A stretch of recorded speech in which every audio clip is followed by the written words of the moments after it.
अगर मैं तुम्हें न चुनूं तो तुम सिर्फ एक चालाक डॉल हो और उससे ज्यादा कुछ नहीं। हाँ, हिरोनिया ने सच कहा था। कभी मैं एक जीती जागती डॉल था, बिना किसी इमोशंस के। और इसी वजह से मैं अपनी जिंदगी में कोई ऐसा चाहता था जो मुझ में दिलचस्पी जगाए, जिसे मैं प्यार करूं। मैं कोई ऐसा चाहता था जो मेरे अंदर की भावनाओं को बाहर लाए। वो मेरी टिया नहीं थी। जो सीन मैंने अभी देखा, वो मुझे लाइट स्पिरिट ने सपने की तरह दिखाया था। वो सच नहीं था, ये मैं जानता हूं। पर फिर भी वैसा इमोशनलेस होने का एहसास जैसा मैं कभी था। टिया के साथ वक्त बिताकर मैंने उस गर्माहट को इकट्ठा किया जिसे कहते हैं इमोशन। और अब ऐसा लगता है कि कोई उसे चुरा रहा है। मैं ये नहीं चाहता।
कोई कल्पना भी नहीं कर सकता है कि महामारी से इतने लोग मर जाएंगे। हालांकि हम जानते हैं कि लुओना लीफ इसे ठीक करती है, पर हम उसे इतने कम वक्त में उगा नहीं सकते।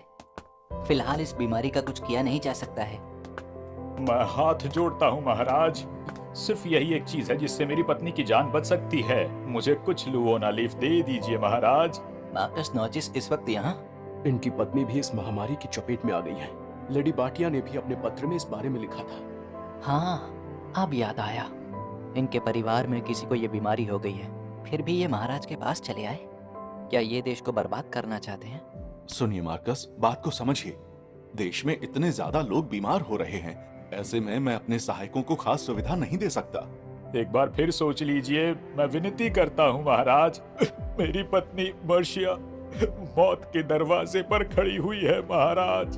मैं जागीरदार होने के नाते नहीं, आपका दोस्त होने के नाते कह रहा हूँ। मैं माफी चाहता हूँ मार्कस।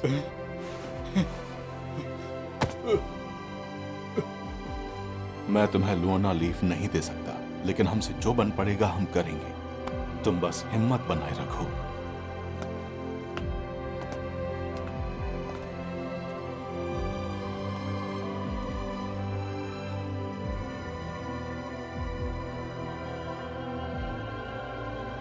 डैड? कहो सिसिल, क्या बात है? आप बिल्कुल सही कर रहे हैं डैड। अगर राजा किसी जागीरदार को कोई खास सुविधा देगा तो आम लोगों में नाराजगी फैलेगी। ये बात सच है, लेकिन राजा होने के नाते मुझे लगता है कि मैंने जो फैसला लिया वो बिल्कुल सही है। पर अफसोस, मैंने उसका दोस्त होने का अधिकार खो दिया है। राजा के तौर पर सही काम करना, क्या इससे ज्यादा खास भी कुछ हो सकता है?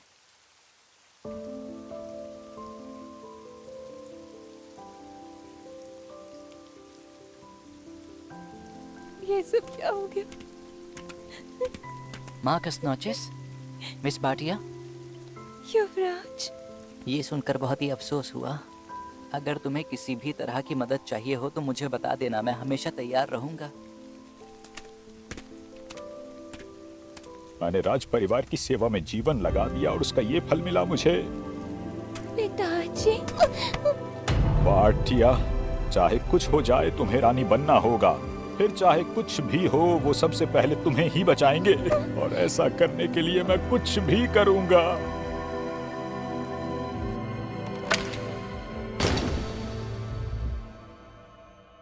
मेरे पैर डॉल के पैर बन गए हैं। अभी जो देखा वो भविष्य था जिसे हमने बदल दिया। उस वक्त मैं वहां अपने डैड के दुख को समझ नहीं पाया। बाटिया ने अपनी मां को खोया था, इसलिए मैंने उदास चेहरा बनाकर उससे अफसोस जाहिर कर दिया। ये सीन्स भी बस वो चित्र थे जो मुझे लाइट स्पिरिट ने दिखाए, लेकिन जैसा सपना देखते हुए ये एहसास नहीं होता कि सपना देख रहे हैं।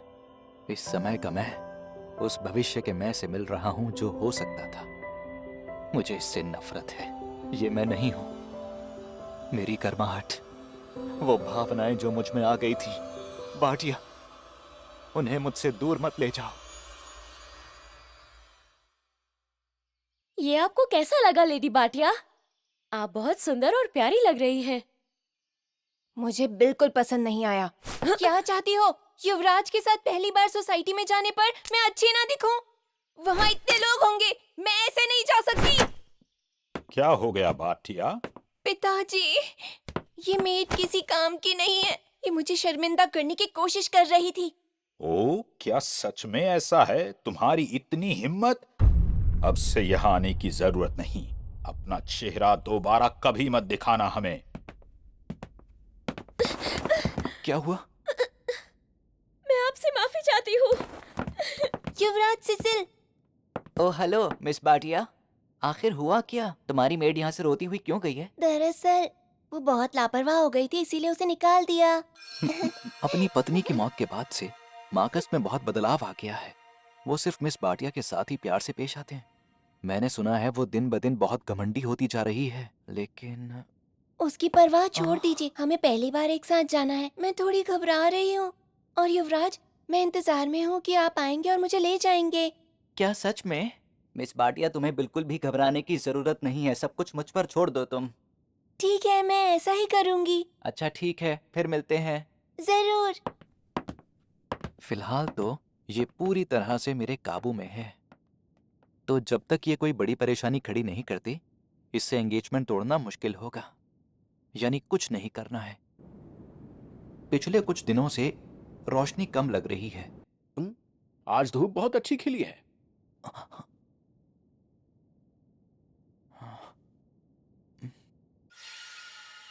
हाँ,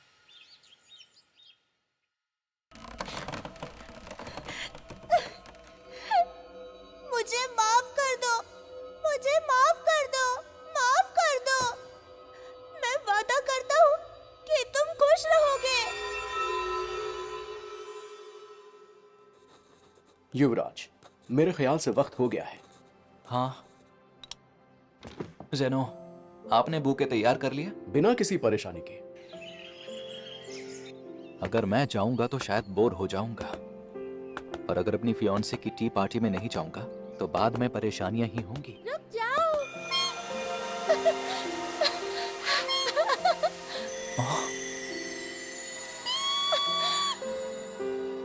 थोड़ा धीरे उड़ो ना, ताकि मेरे साथ रहो।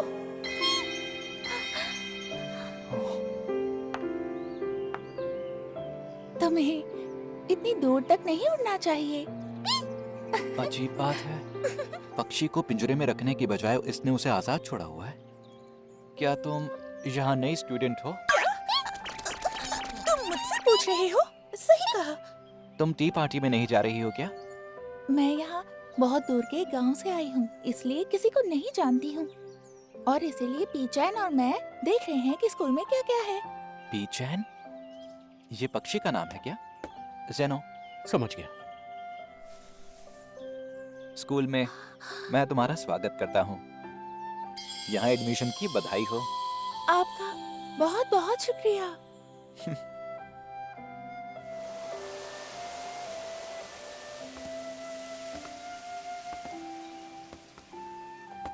ऐसा आम तौर पर नहीं होता कि युवराज किसी में दिलचस्पी दिखाएं। सच में? मुझे बस वो पक्षी और उसके साथ खेलती वो लड़की कुछ अलग लगे, लेकिन ये भी एक तरह की दिलचस्पी ही है। हाँ, थोड़ी देर के लिए रुकते हैं। क्या हम लोग एक ब्रेक ले लें? अगर ऐसा है तो क्यों ना बाग में चलकर नए खिले गुलाब देख लिए जाएं युवराज। सुना है कि एकेडमी के डायरेक्टर की पत्नी को ये बहुत पसंद है। सही कहा।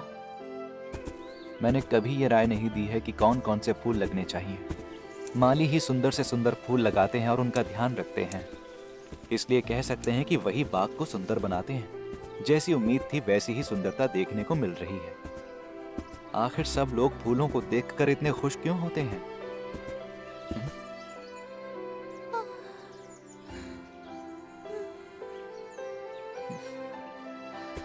सुनो, ये बाग सोने की जगह नहीं है। बस थोड़ी देर और सोने दो ना। युवराज, लगता है नींद खुल गई तुम्हारी।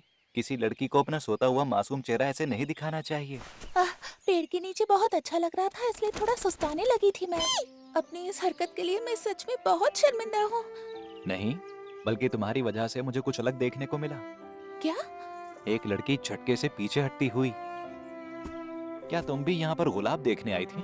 दरअसल वो मैं घूमकर थोड़ी देर पेड़ के नीचे आराम करने बैठ गई थी। तुम्हारा नाम क्या है? आपको बताना चाहूंगी, मेरा नाम है हिरोनिया।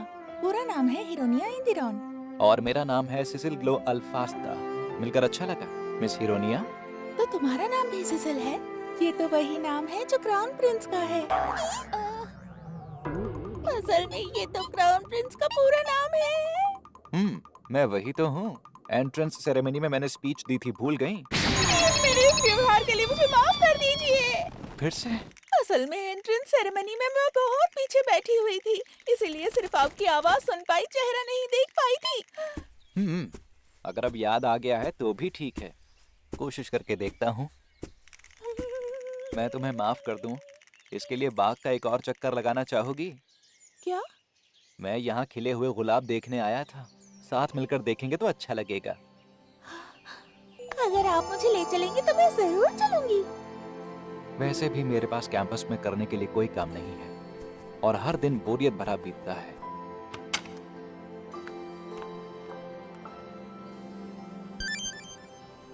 अपने पक्षी दोस्त के साथ आई गांव की एक लड़की जो ऐसी जगह सो जाती है जहां हर कोई उसे देख सके। अगर इसके साथ कुछ अच्छा समय बिताना हो तो ये बिल्कुल भी बुरी नहीं है। ओह, अरे ये क्या हो गया? क्या तुम्हारा पैर किसी चीज में अटक गया था? लेडी बाटिया, मार्कस हमारे काम के थे, इसलिए मैंने अब तक इसे यहाँ मनमर्जी करने दी। पर अगर ये मेरी नई दोस्त को नुकसान पहुंचाने की कोशिश करेगी तो इससे छुटकारा पाना पड़ेगा। अगर मेरा अंदाजा सही है तो तुम्हें मार्कस नॉचिस की डीलिंग्स के बारे में एक एक बात अच्छी तरह से पता होगी। मैंने सही कहा ना कोड गेन? इस बारे में मुझे कुछ भी नहीं पता है युवराज। आपका अंदाजा गलत है। अगर आपको कोई और बात नहीं करनी है तो मैं इजाजत चाहता हूँ। मैं तुम्हें बचाना चाहता हूँ कोड गेन। तुम्हें तुम्हारी मर्जी के खिलाफ मदद करने के लिए धमकाया जा रहा है ना? अगर धमकाया ना जाए तो तुम जैसा ईमानदार कभी बेईमानी के काम में मदद नहीं कर सकता, और इसी वजह से तुम कब से परेशान रह रहे हो। वो बात यह है कि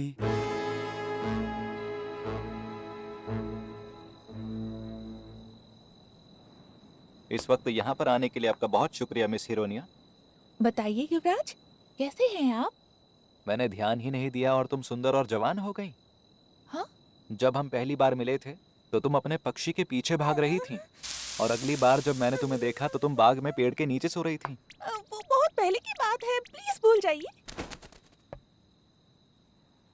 क्योंकि तुम वही हो इसलिए मैं तुम्हें एक ड्रेस देना चाहता हूँ। हाँ? कल की ग्रेजुएशन पार्टी में वो ड्रेस पहनकर क्या स्टेज पर तुम मेरे साथ खड़ी होना चाहोगी?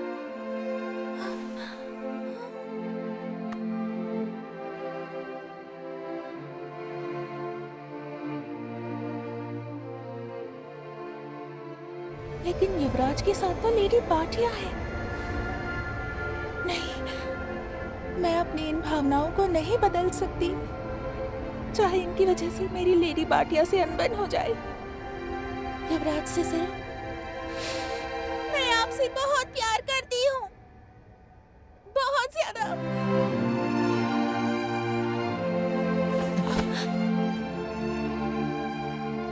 अब तक मुझे तुम में सिर्फ दिलचस्पी थी, थोड़ा सा लगाव हो रहा था तुमसे, लेकिन अब एक एहसास, एक गर्माहट महसूस होने लगी है मेरे दिल में। क्या ये एहसास वही है जिसे आमतौर पर कहते हैं प्यार? ये एहसास चाहे कुछ भी हो, तुम एक ऐसे इंसान हो जिसमें मेरी दिलचस्पी जाग गई है। बस तुमसे इतना ही चाहूंगा कि तुम मुझे निराश मत करना।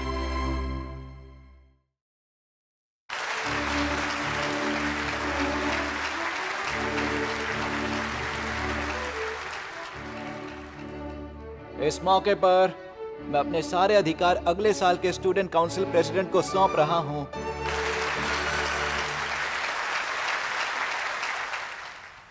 और अब सब अपना दिल थाम लीजिए, क्योंकि यहां एक लड़की है जो कुछ बताना चाहती है। बैरन की बेटी हिरोनिया इंद्रॉन, क्या तुम ऊपर आ जाओगी प्लीज? जी।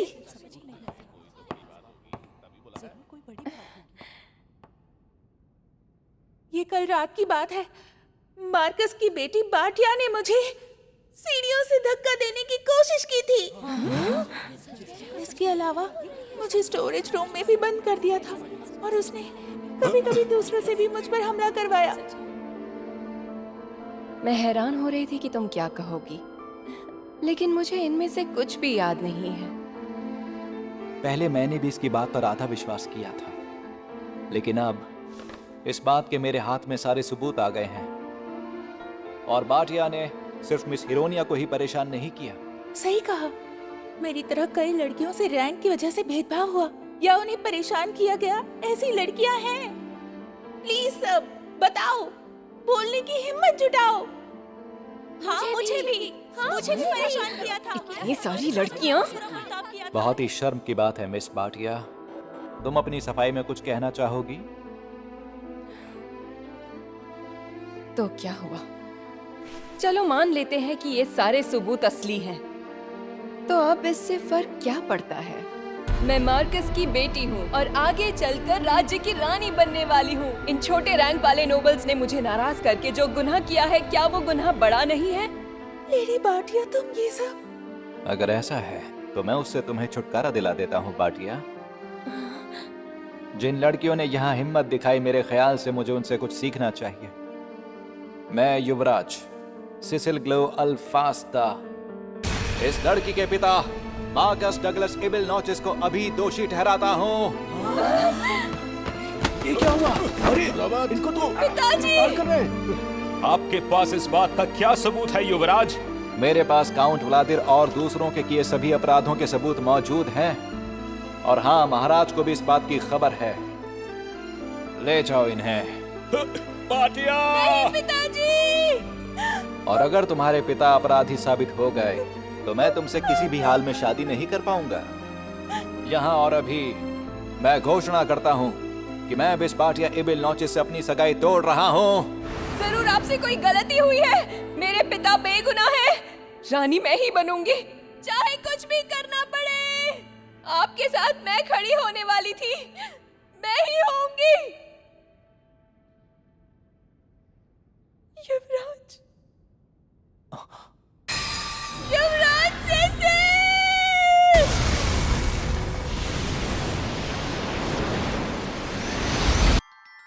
टिया, क्या हो गया युवराज सिसिल?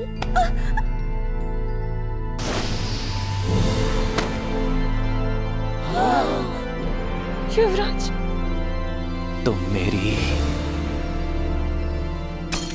मेरी टिया नहीं हो तुम।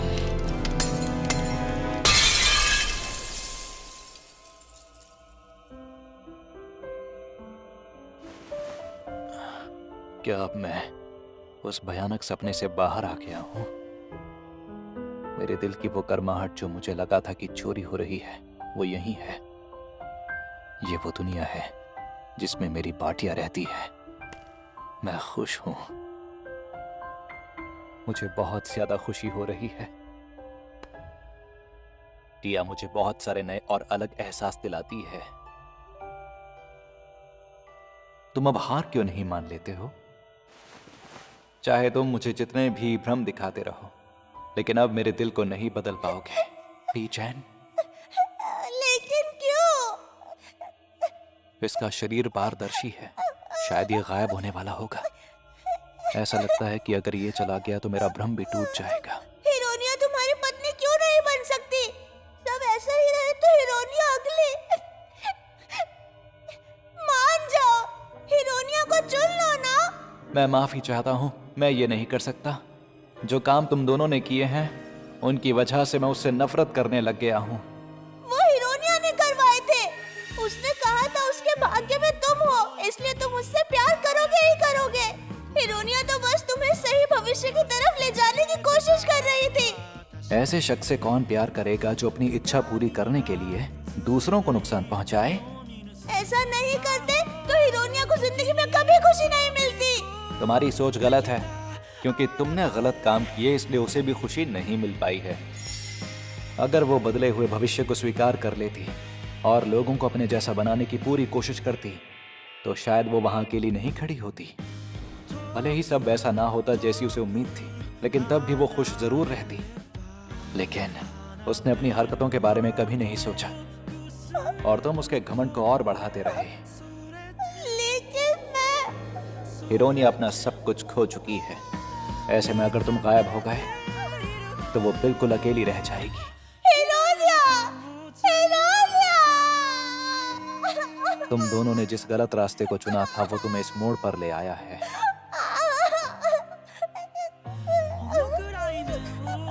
मैं मानता हूँ हमने गलतियाँ की, लेकिन क्या मैं तुमसे बस एक काम कह सकता हूँ? क्या तुम हिरोनिया को बता दोगे?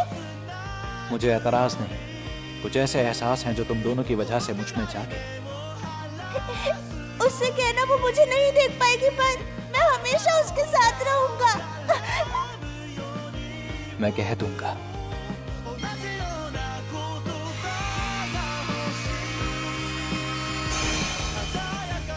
क्या वो बेचैन की यादें थीं? उनसे मेरा दिल थोड़ा दुखने लगा है। जेनो, प्लीज मुझे हिम्मत दो। जो मैं दे रहा हूं वो थोड़ी सी आशा है जिसे वो छोड़ गया है। बाकी सब उस पर निर्भर करता है।